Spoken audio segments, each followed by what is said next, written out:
Hi everyone, bit of a different video for you all today.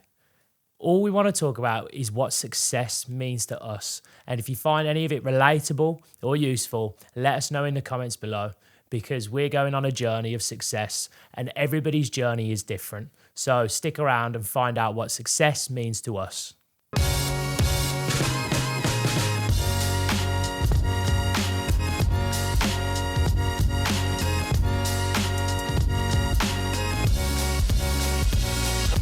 Go on then, big bro.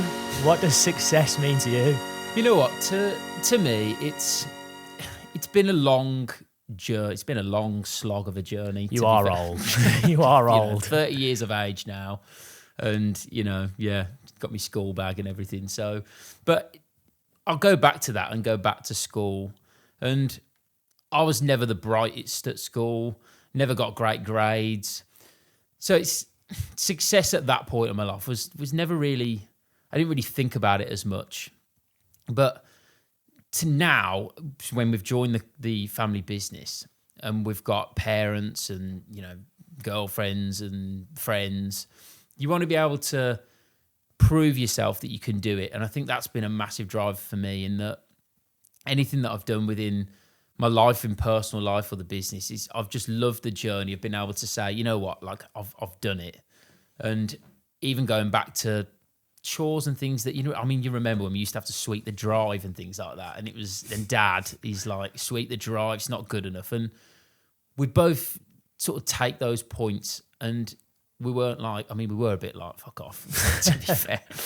But, it's made us the people who we are. And I think that drive for success has come from, the tutors that we've had, being, our parents and things. And to me, to make them proud is a huge thing. You're a product of your success and you're a product of your environment. So for me, obviously, I remember growing up and it was one of those, I always knew that I wanted, to achieve a level of success just because it was, what Dad did, and it was what I saw him as the role model and the patriarch of our family and what he afforded our family as a lifestyle. And, I wasn't really aware of what success was or how you actually went about achieving it. And to be honest, I've kind of come to realize that success isn't something that you go out and achieve. Success is the journey, being the person to actually go out and start. And whatever success means to everybody is obviously different.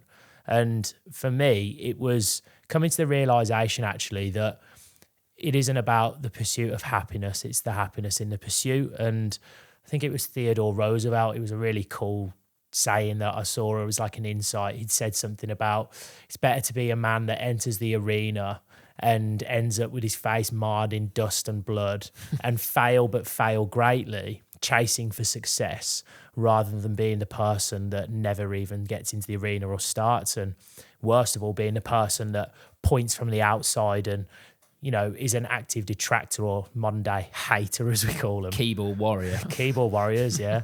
There's a few of them we've experienced recently. Oh, God, yeah. On that little TikTok clip that went live, people were not happy on that one, were they? No, it was. Well, I had nothing to do with that one. That was nothing. I was glad to be in the periphery of that video. You're my big brother. Where was the defence? I was in the comments. I was firing comments left, right, and centre, going, no, he is actually a dick. To be fair, granted, obviously the video went out and I blame our editors for sticking that up, but at the same time, it just goes to show how quickly people can find hate, and there's that just, it's immediate, and you can think you're doing something good for people, and you can't do wrong for doing right sometimes, or right for doing wrong, either way. And sometimes things can get misconstrued or said in a way where it's it's hyped up at the time, and we've got to make content at the end of the day. Don't kick us off too much. But we've learned from these mistakes or learned from these things that happen in your life, and we become better for it. And that's again part of the success journey, where you acknowledge that you can learn from things and be a better person, whether you believe in it or not. And, you just go from there. And we've learned a lot of that from Dad. You probably in the boxing ring a lot. Yeah, well, you learn it from, that's the thing of going through life, isn't it? Like, we've gone through life, obviously, very differently, but also very similarly. You know, we've had the same parents, same household, same school. But I'd hope so.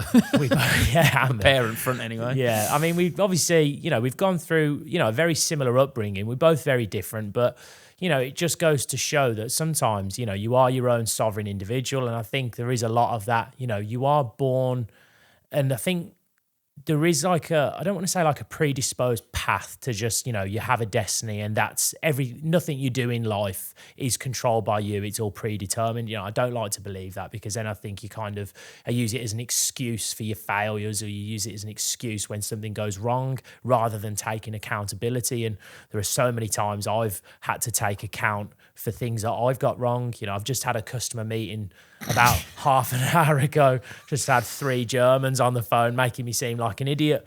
And hopefully they don't watch this podcast now. I think we should be safe. I think we're safe, yeah. But, you know, it's one of those things, it's about making those mistakes. And I'm the first person to hold my hand up and say, I've had a mare there. You know, I've absolutely ruined that. And, you know, when I'm on the call and I'm just feeling like sinking into my seat, because there's a big opportunity here. And you know, the company, as you know, I don't need to tell you, the 30 billion market cap. And, you know, obviously as we're in business together, I'm sure you were sat at the sidelines, hopefully rooting for me, maybe wishing for my downfall. No. We all want the best for each other. And I think, you know, again, the success side, I think we always talk about our parents, but we talk less about each other. I mean, you're a massive driver for me wanting to be successful as well. You know, more so when we were kids, it was more wanting to beat you at, say, like tennis, or when we played football. And, you know, sometimes it'd go well, sometimes the wind would blow in a bit of a dodgy direction, something like that. But, you know, like, you know, think back to those days. I mean, remember when you used to play on the tennis courts and things? We still do now. I mean, obviously this is a thing. It's become more of a joint venture, because we're both achieving the same, or, you know, the work that we're doing on a daily basis is meeting the same end. You know, we're trying to grow the business, and we are growing it. And to be able to say now that as 2 guys of 29 and 30, we don't look it, but 2 guys. I get told that anyway. We definitely don't act it.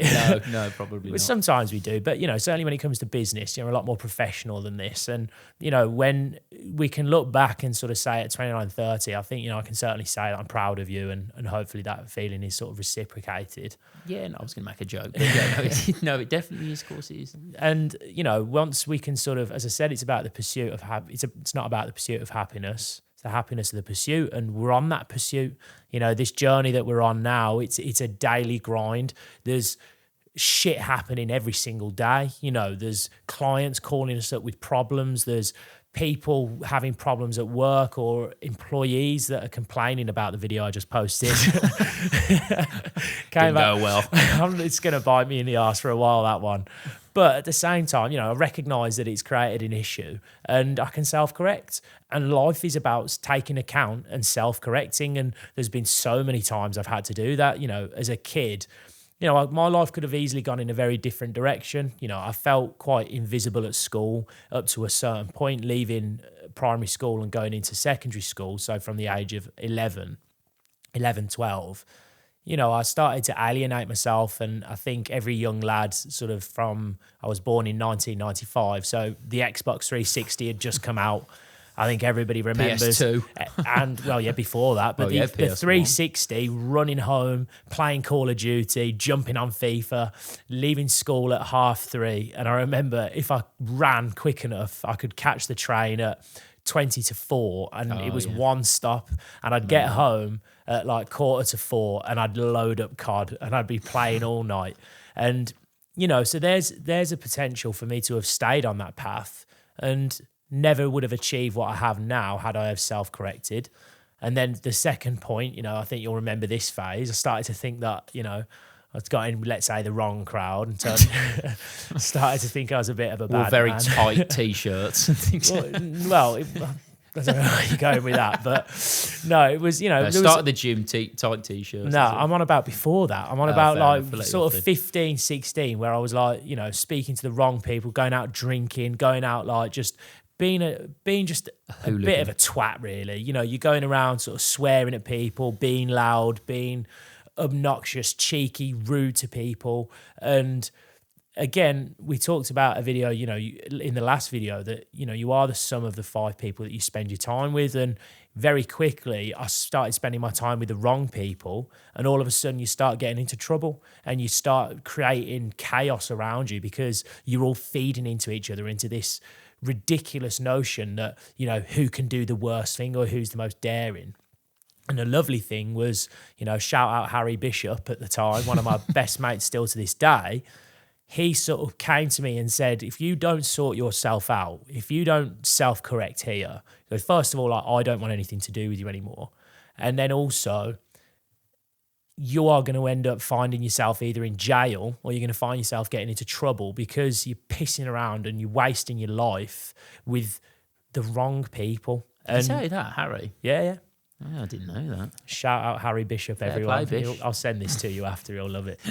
But he'll remember that. And that's the thing with success. Again, it's like if you don't self-correct and if you don't have, and I was lucky, I was so lucky to have the right people around me to be able to give you that slap on the face. And people have lost that bravery now to be able to actually speak to their friends and say, what are you doing? Sort yourself out, behave. Look, and we're all kids at a point in time. And, the reality is we're all going to make mistakes. We're all going to go through that phase. But, I look around and I see people in like London joining gangs and they're still going through that phase, or not even the people that are actually actively in gangs, because some of them, they get coerced into it. And I do feel so sorry for them because they don't feel like they've got any other choice.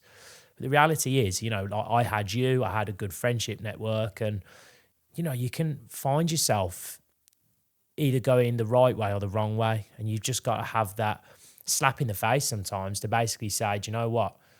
Which future do I want for myself? A lot of fighters go through it, don't they? Like boxers and, people in the fight game.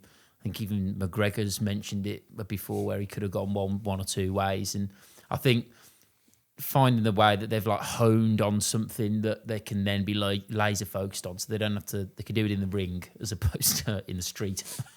Well, yeah, but I mean, he's started doing it in the He's street actually started well. doing it in the street now. So yeah, probably not a good example. But well, it is. It's a good example of how the success, could look, and then contrast it can be how quickly it can all go downhill. Yeah. Because, he's 1 minute he's gone to punching Aldo and knocking him out in 13 seconds to then punching an old guy in a bar over a Guinness.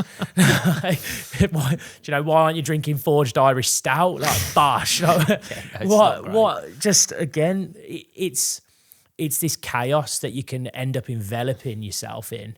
And if you haven't got the right people around you, like, again, we've got each other, we've got our family, we've got friends. And look, not everybody, I don't want to sort of make out like, if you haven't got that, then it's impossible. But you have to be wise enough, unfortunately, to be able to say, do you know what? I am in with the wrong crowd. Or even if I've got no one, there are people out there that will want to have these conversations, that will want to talk about success. So, well, we'll even speak to some, if there's subscribers or people that listen to this that are in those sorts of spaces and dark places. I've got to be honest, my replies are like 1 to 3 days, but I will make special exceptions. Pisses me off when you do that. Yeah, the missus isn't a fan either. But I am trying to improve. If there are people out there that listen that think, God, they're just such in a dark space, I'd love to speak to people like that and try and help someone get out of it. Because, again, at school, I was just, I used to have long hair, and it's just, I could put a photo up, but I don't even, I think going to put a photo It's up. a bit too self-destructive. Be brave. Put the photo up. Put the photo up. I'll have to have a think. It depends if I want to send it in. It's all right, I'll send it. Shit. But, again, I was, well, you'll see the photo probably then. So it's no wonder I was a bit invisible. But, I kind of eventually got to a point where, you get content in yourself, go to the barbers. I had it sorted. But it's not actually really, I was going to say it wasn't actually the hair. It might have been the hair. I was going to say it's how I perceive the hair in my own head. I didn't think it looked great in the end. So it had a negative effect on my person. I can see you grinning. What are you want to say? I just remember it. I just remember like the school photos, like first day of school, and you look traumatized. Well, I was forced in that suit. Matalan, honestly, not that I've got anything about Matalan that's negative, but you got a suit from Top Man. Honestly, it was a bit more upmarket. 007, mate. Yeah, it was. Yeah, I got taken in a taxi. You were probably taking a Ferrari or something. I think no, it was. Was it limo? Yeah, I think it was actually. Yeah, so there's me in a taxi at £10. Probably was back then. Yeah, limo for you. Prom, I remember that was for prom though. But again, like you said, this is the sort of thing. I look like that for prom. That was prom. That photo was prom. No wonder I didn't have a date. Do you remember I had a date at the time? Mine was shocking because we'd only sort of recently just got together, and she was with another guy before me. There was a bit of an overlap, and it was quite awkward. No, it was quite awkward because people voted on who was the best couple for the year. Obviously, and the awards then got announced at the end of prom, and the winner of the award was my date and her ex. Which, yeah, so that was an awkward one. But obviously, at least you won an award. Well, you didn't win the award. I did. I accepted it on his behalf. Oh, right. Did you actually? With pride, yeah. Oh, my God. Jesus. But no, like you said, I remember all these things. You know what's crazy is you're looking back, it's nice to reflect because you don't realise how far you've come in 13 years. That was only 13 years ago. It's not even half of my life, like 29 now. And people feel so lost. And it's an important one that I think we should go into with regards to certain people, or a lot of people now, feeling so lost in their lives without any hope and kind of feeling like they're at that wit's end where there's nothing left and there's no point in continuing. But so much can change in such a small amount of time. And I remember, even a year ago, if you were to ask me, start a podcast? Do I want to start a podcast? I would have said, no, you're deranged. And I'm sure a lot of people, again, from the comments on the TikTok, would have been happy with me staying out of the podcast space. But I'm here to stay, unfortunately, for everyone watching. But, it's one of those things, a lot can change in a year. And that there's a really cool image or meme of two people sort of digging a tunnel. And the one is like an inch away from hitting gold and gives up and turns back and goes away. And then the other one just keeps going and they keep persevering and they stay consistent, and they are the ones that hit that pot of gold, or they strike gold. And that's where the riches are. It's for the people that are strong enough and courageous enough to just keep pushing, even when times get tough and even when things are against them and it feels like there's no hope. Genuinely, tomorrow will come, and just as long as you've got your health, then genuinely just keep trying, because there's no point in giving up, because that is truly when life's over, is when you've given up. You just want to surround yourself with the right people as well, and that's what drives you in the right direction. If you surround yourself in the wrong crowd, like you sort of said, you're going to just end up deviating away and just doing the wrong stuff. But if you just surround yourself with the right people, like again with my best friend, Adam, like he's kept me on the straight and narrow as well in more ways than one. I don't know about that. He's sometimes a bit of a bad influence. Yeah, to be fair, actually. Yeah, very good point. But, we've been friends since we were like 4. Like, it was like reception. And, it's been a lot. We lived next door to each other for like 4 years. We were going to get a jacuzzi at one point, but that didn't end up working out. Probably for the best. Probably for the best, yeah. The neighbours already don't like me, but there we go. No surprise. But I think, again, another point, just to go back to, when it comes to feeling a little bit lost in your own life, do you know what is something that I found really, really useful? And again, it's a big reason why we're doing this podcast, is helping others. Like, if you can't help yourself, help someone else. And no matter what you do in life, there will be nothing more fulfilling than being able to help somebody else, whether it's achieve success, whether it's something small like helping them with their shopping. You've even like with the guy when we had that meal, you gave him like 20 quid, like the homeless guy. Yeah, and look, that image will be sort of genuinely just captured in my mind forever. Like, I remember we were at a family meal, Arcadian, in Birmingham, and there was a guy outside who was, I've never seen desperation before like this in my entire life. And he was asking people for money, and I could see that obviously he was less fortunate. He was obviously homeless potentially, and he just kept asking people for money, and I could just sort of see him like gesturing for some food or for some money. And he didn't look like he'd been homeless that long, but he was clearly desperate.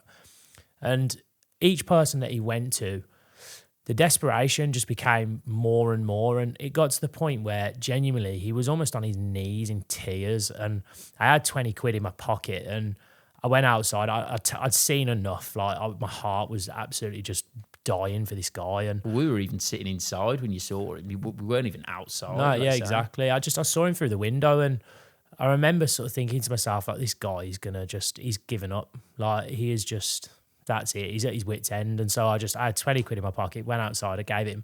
I didn't even speak to him.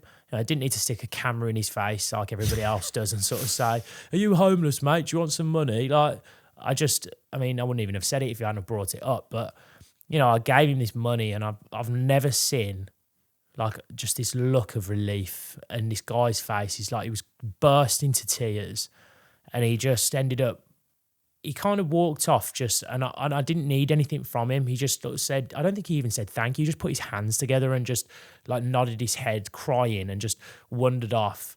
And what was lovely, about 10 minutes later, he came back and knocked on the window, didn't he? And that's pointed at his food and sort of said thank you, like thumbs up. And, for me, that image, and it cost £20.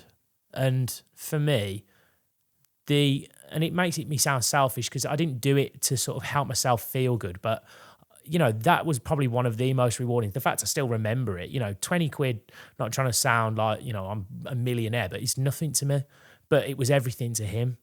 And to be able to give him something where it could literally give him that bit of hope that he needed to be able to push forward, like, it's so important. So if you can't help yourself, genuinely, however small you might think it might be, go and try and help somebody else, because the reward and the fulfillment you get from it is huge. It's probably like the embers of starting the podcast a little bit, where it's like you help someone and it makes that much of a difference on yourself and them. And then you think, we want a bigger microphone to be able to then try and assist more people.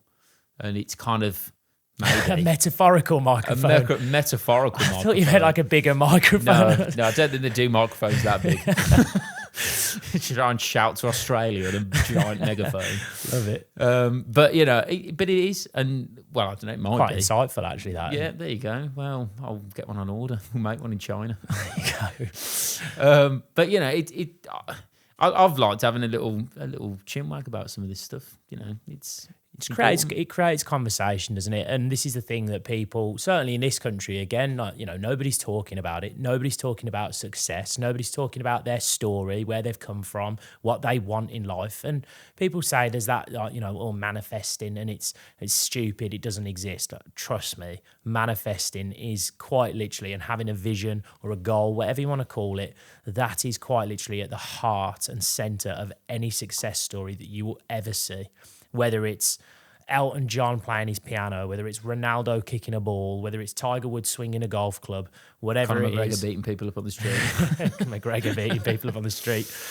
They have, at the heart of everything that they have got a vision for their life. And if you spend more time talking about it, it's like, you bring it into existence. There's this whole thing. I remember I read something about people that want to quit smoking. If you were going around telling people, I'm going to try and quit smoking, or I'm going to try, or next week I'm going to try, and it's all this I'm going to, or I'll try. And the people that quit smoking are the ones that when they get offered a cigarette or a vape nowadays, which everyone's doing, guilty to be fair, trying to stop myself. Yeah, no, that's not a good habit. But they turn around and say, do you want a cigarette? And they go, no, I don't smoke. And it's the mindset switch where they've gone, well, I don't smoke anymore. And that's the cut off. It's not this I'm going to try. It's I am that thing. So speaking it into existence, as sort of spiritual and potentially silly it might sound to some people, those people unfortunately might find that they'll never hit that success because they are too busy trying to look cool or pretend like they don't want to use or talk about this word vision or manifest. And really that's at the heart of success. So they should probably try and have a think of changing their ways. Yeah, it needs to be more spiritual. Very spiritual. Very spiritual indeed. I mean, some of the big change that I ended up making was, and you love it, I know, but it was like my finances. And in a previous relationship, I had no money at all. And I was like, where is my money going? So it started the embers of like tracking where all my money was, because I was like, where is it going? And literally now, about 5 or 6 years down the line, every week I'll religiously check my funds. But then off the back of doing that, I've worked out like forecasts and things. So I'm like where I want to be at the end of the year and then at the end of the next year. And I end up hitting the targets a lot of the time, or come close. And it just shows, and it probably stops me buying certain things because of that sheet. And, you might not agree with all of it, but it sort of works. Yeah, you're right, tight bastard. On a night out, I'm not tight. I'll buy a drink for everyone. Frugal is the word, I think. Whereas I'm the opposite. And again, a nod to Conor McGregor, because I did hear him say this, and it is a good one. And I do sort of lean into this quite a lot myself, where he's got an unhealthy addiction with spending money, but he's got a healthy obsession with making it. And, to me, that is kind of my life. I spend definitely far too much money, but I'm also good at making it. So at the same time, it kind of cancels it out. So I think there's a happy medium somewhere between you and me, where I spend too much and you're a bit reserved with spending. And that's the sweet spot for everyone. So if there's a third brother hanging around somewhere who's like the more, in the middle, feel free to get in touch. We don't need another one. No, to be fair, there's enough. I mean, we'd end up potentially even getting our dad on at one point, and that'd be an interesting one. I would love to, yeah. Obviously, it's a tough one, because obviously, he's not camera trained, is he? Although neither are we. Again, I refer back to the TikTok. No, he'd be. I think he'd be really good, because he waffles like no tomorrow. He's a yapper. I mean, worse than us, but. I mean, when we went on a customer visit in Vegas, just me and Dad, because obviously we went on the year before. The customer that we went to go and see asked us to do like a film like for them, and they just caught us completely off guard. They were like, "Hi, would you like to?" It was more American, but it was like, "Hey, do you want to do a video?" Like, I'm not going to carry on with that, but do you want to do a video? Do you want to do a video and like just tell us about how good we are? Didn't quite say it like that, but. You're hardly going to go on camera and go, yeah, they're rubbish in front of all of them.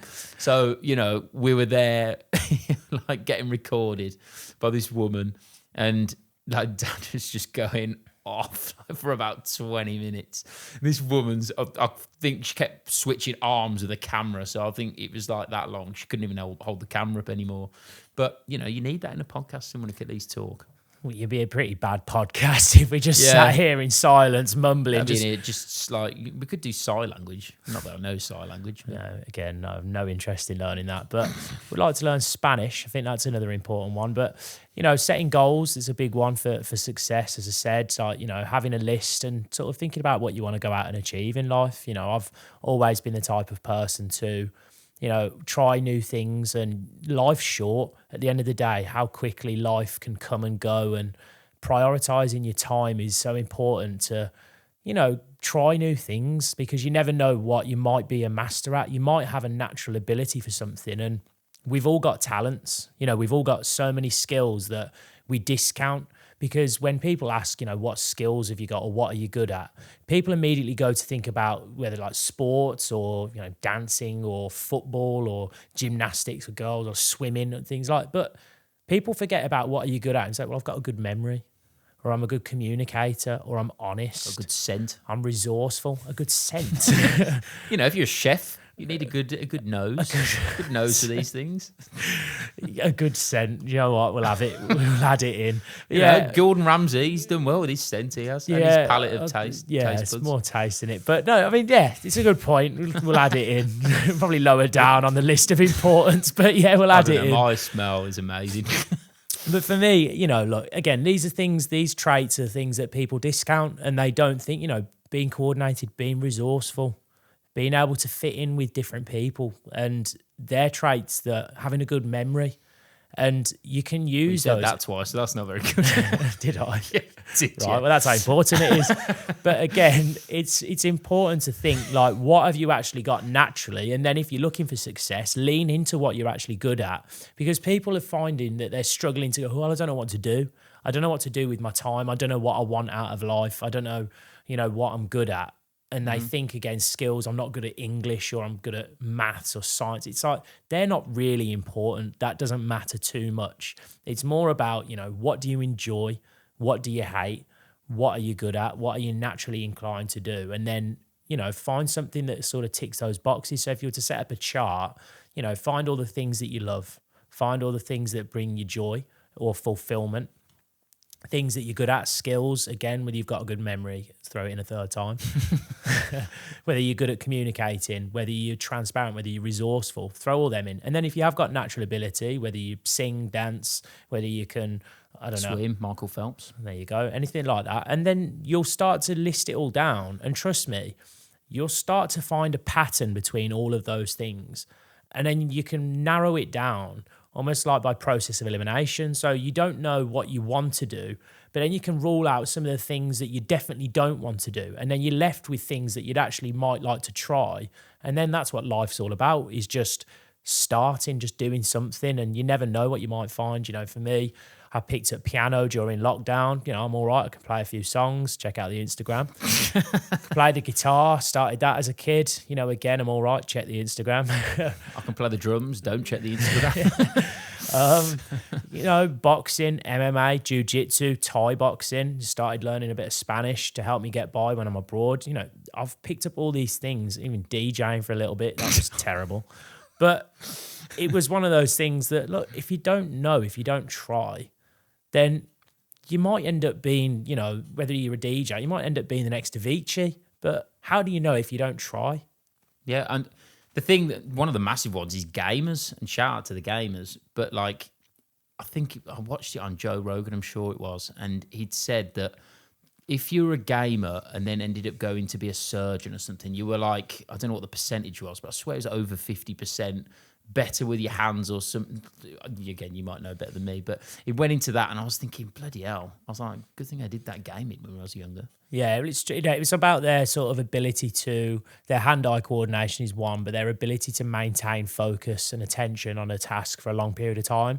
And it was a silly figure, like those surgeons were much better at performing the duties over and over for a longer period of time. Because again, we were guilty of it. How many hours did we spend behind a computer screen? I used to go down to my mate's house, and it was blistering sun outside, and we'd be on the laptops, like literally raiding God knows where. And it was like for just 12 hours straight, and then a horrendous story with it. We were in the house, and then like his mum was on like the sofa, and we were still gaming. Obviously, it'd been like 15 hours probably at this point. And she come in, she's like, "Oh, do you want some food?" And she's like, "Yeah, I'll get you a bowl of cereal." I was like, "All right, yeah, cheers, thanks, bowl of cereal, lovely." Had like about 2 spoons, and then I knocked it all on the floor. Load of Cocoa Pops it was. So the whole floor stained. I was like, oh my God, I'm so sorry. She goes, oh, don't worry about it. It's fine. She goes, I'll get you another bowl. So I was like, all right, cheers. And then literally filled this other bowl. Another 5 minutes later, I've spilt the second bowl on the floor. And I said, oh my God. And then my mate didn't help because he was going, Code, what are you doing? Like really loud when his mum was in the room again. And I was like, oh, what have you? And I was like, I'm so sorry. And she didn't really say much the second time. Started to do it on purpose. But that dexterity weren't good from that point. I needed to game more after that. That's what it was. Yeah, but look, again, that's life. You get these stories stand out, and you have these sort of journeys that you go on, and that's what makes you the person that you turn into. And we're all on a journey together. So the one stick out thing for me is you've got one life. Be the best you that you can be, whatever that means, whether it means being a professional, whether it means being a good business person, even if it just means being a good person, like Mother Teresa, we need another one of them. That's it, yeah. All this hatred in the world, we could do with that. So, I think obviously this has been a bit of a different sort of video for everybody, just talking about a little bit about ourselves and what we see success as being, which, to me, all success is rounded up is just being on a journey towards a goal that I want to set myself and I want to achieve. And it's about the journey and sharing it with the people that are around me and helping people as I go, you know, bringing people along on that journey. Because again, there's nothing more rewarding than seeing the people around you that you love and care about succeed. And that's my version of success. See, for me, the definition of success is inspiring those around you. And it's beautiful even you think about it. Because if you can inspire people around you to also want to be great, then you've done your job. Because that's what you want to do if you have kids. 100%. So pass the message on, inspire others, help yourselves, find a vision, find a goal. And remember that everybody's version of success is different. We'd love to hear about it in the comments below. So drop in the comment section below what success means to you. Remember to like and subscribe, and we'll see you in the next video.